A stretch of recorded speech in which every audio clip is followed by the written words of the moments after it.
SAFTU has long warned of a ticking time bomb if workers are not prioritized. I wonder whether you reckon this time around some of your calls, your cries, your warnings are being heeded. We think so. Firstly, let's commend the unity that was displayed in Cape Town yesterday between the federations that participated. Let's commend in particular the unity between those federations and the rest of the working class formations that formed part of that march yesterday.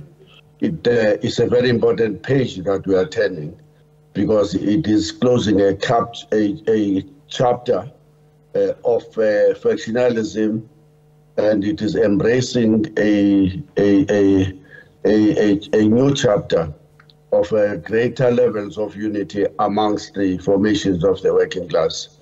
Our hope is that that unity will be replicated across the country, but more importantly, our hope is that this will help to revive the hope amongst the workers that with greater levels of unity, they will be able to take and advance their struggles to new heights. Very, very important.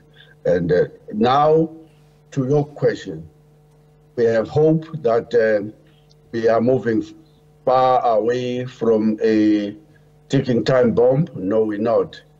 To the contrary, we think that the statement reaffirms our worst fears, that the minister, the cabinet, the party, as well as the so-called government of digital unity, are not reading the same signals that we are reading. They are not seeing that the economic programs they've pursued for the past almost 30 years have simply dismally failed their own constituencies, particularly the black working class. They are not seeing the catastrophic levels of unemployment now reaching at 43% are simply not sustainable and constitute a political threat. And they don't see any reason to take drastic steps to address inequalities that have made South Africa the most unequal society in the world, with more than 50% of its population living below the upper bound levels of poverty. They see nothing wrong with the fact that 14 million people around there skip a meal a day in South Africa because of the levels of food insecurity.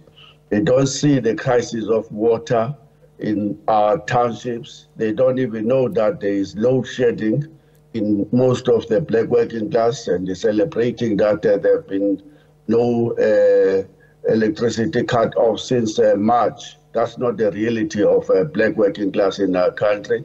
And look, these guys are living in their own island. They can't see that we have now reached a catastrophe, a precipice, and that we are marching towards a failed state. Look at the number, even the story that you are running, of a family member accused of taking insurance in order to get rich quickly. There have been other convictions in the recent past. Families are murdering each other. They are hiring the idle capacity of criminals, which constitute 12.3 million people potentially being driven into the extreme levels of desperation, and therefore could be recruited by these greedy families to mow down each other. We are a country in deep crisis. Right. And yesterday's budget was not taking us into any direction where we can begin to say the government is listening and the government is hearing the cries of the majority. Yeah, not to downplay any of what you've said, but I mean, we've certainly spoken to, for example, economists who have not necessarily, gestured at the fact that we're, becoming a failed state. But nonetheless, what I was hoping to engage you on more specifically is what government can actually do in the context of what the finance minister announced yesterday. So government is worried that the debt to GDP ratio, for example, has now exceeded 75.5%. There are calls from people who represent workers to increase spending, but it seems that might very well drive that ratio in the wrong direction. What's the middle ground insofar as SAFTU is concerned? No, there's no middle ground. the government must accept that its economic programs have simply failed. We're not seeing sufficient levels of growth. In fact, our economy is zigzagging between 0.1% for many, many years now. There's no growth strategy that we are following. When you don't have a growth strategy, when you are deindustrializing, when you have an industrial capacity idling at 25%, when you are allowing corporates to rich guys to hoard 1.4 trillion rands investable cash, when you allow them to move out of this economy billions, according to the Treasury, between 300 and 400 billion rands through illicit cash outflows, and you do nothing about that, and all you care about is to reduce corporate taxes and then complain about the debt, when all of that makes a 1% to be super rich, and whilst the overwhelming majority is trapped in poverty that takes away the dignity. Then you are not learning. It means that you will continue to say our debt levels are worsening, and hence you then justify your strategy to cut expenditure across the board, because then you are left with no options, because you're not growing, your budget is not growing, more workers are unemployed, and so it's not a sustainable strategy. We don't know what do they think about what they are doing. Look, they have now revised the growth prospect from 1.8 to 1.3. And I wonder whether we will get that 1.3%. 1.3% sorry, apologies there. It's from 1.3 to 1.1, 1.8 yes, in the long term. But please continue to make your point. Yeah, the point, you are dead right. Now the population is growing at 1.3. When your economy is going to be growing at 1.1, you know what is going to happen. The 12.3 million people will become 13 million, 14 million. The 43% unemployment will become 45 and growing up. And we are in such a crisis. We are in such a crisis. But look, our political elites are clearly in another planet. In their planet, there's sharp shoes, there's best suits, there's best cars, there's best housing, there's better life, and whilst the overwhelming majority are trapped in these levels of degrading poverty. Right.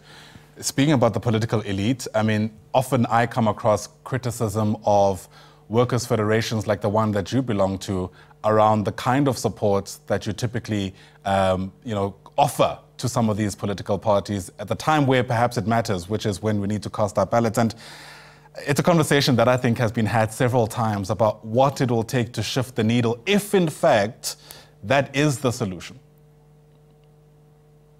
You should ask that question to our dear leaders in COSATU. I can't understand why they are not changing their political strategy in the context of what drives them to embrace unity with us and the rest of the civil society, which is that the wages of the public sector are now being blamed by this government for creating the debt levels they say are not sustainable. By the way, this debt levels not sustainable is not even true factually. South Africa had a debt ratio of 120% in the 1930s. And it grew the economy because of the levels of investment in the infrastructure and the state-owned enterprises to 8%. And it industrialized and it built state-owned enterprises, Eskom, Consolidated, Telkom, Prasa, Dinel, you name them all.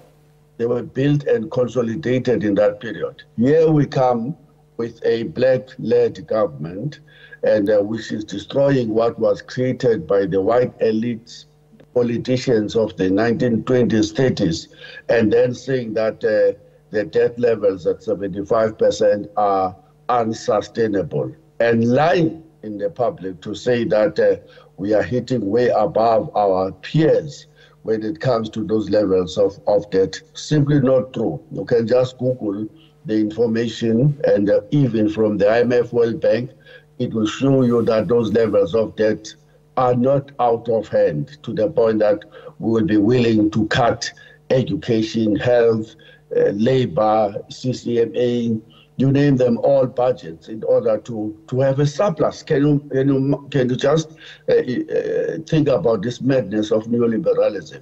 You want to have a surplus, but you have only 37% of the staff you need employed in the Home Affairs. You have a vacancy rate of 40% in your public health system, and you have a collapsing infrastructure in the townships, in the towns, and in fact, there's no difference in terms of the state of affairs between Johannesburg city centre and most of the informal sector surrounding it. The levels of debt in most parts of the city, it's like you are walking in any other deprived working class area. Right. It's terrible.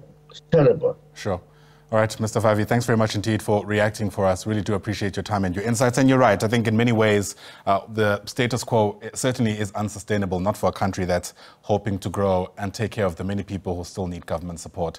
Zwelinzima Vavi, of course, with SAFTU. And thanks very much indeed for speaking to us there. He, of course, is the General Secretary of that particular federation.